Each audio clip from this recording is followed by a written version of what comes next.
Okay, so today we are making cheesy bean quesadillas, and I'm going to show you a few of my favorite hacks when I do this. So I'm using a few more than 6 ingredients, but it's totally optional.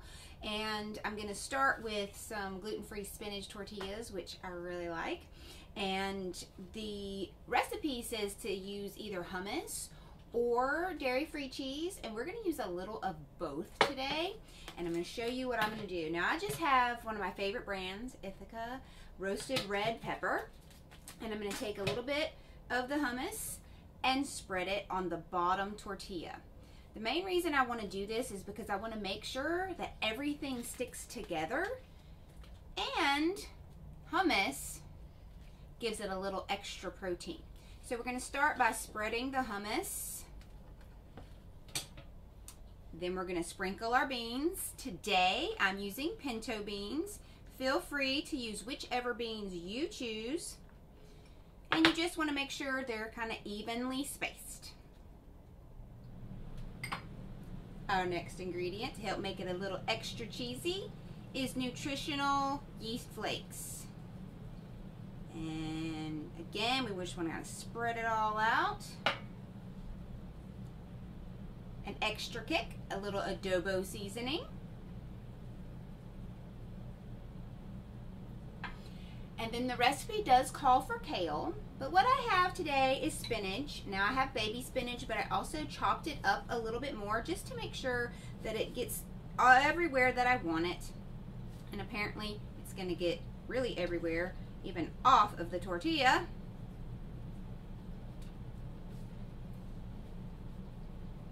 Alright, so we just cover that. Now the hummus helps everything stick on that side, so then we're going to end with the cheese on this side so that this side gets all melty and sticky as well. Now,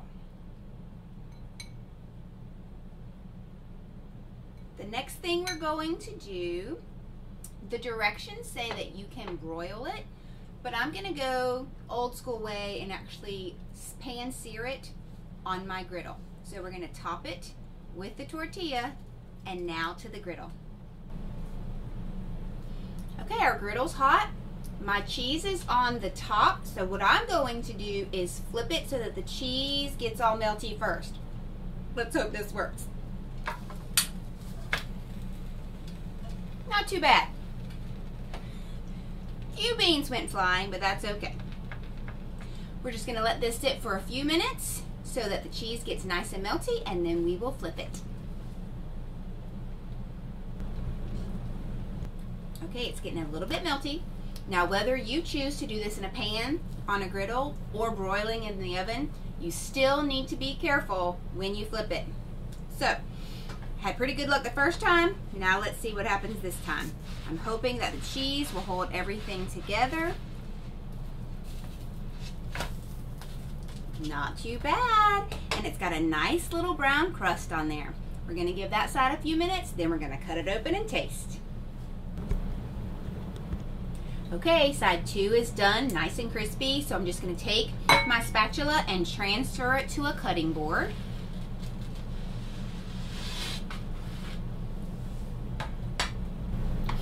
Okay, now you can either take a large knife or you can take a little pizza cutter, and we're just going to cut triangles.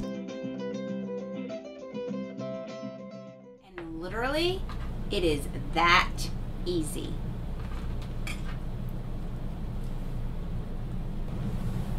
Okay, so I just put the quesadilla on a plate, and now it's time to taste. It's definitely smelling good. It definitely looks a little ooey.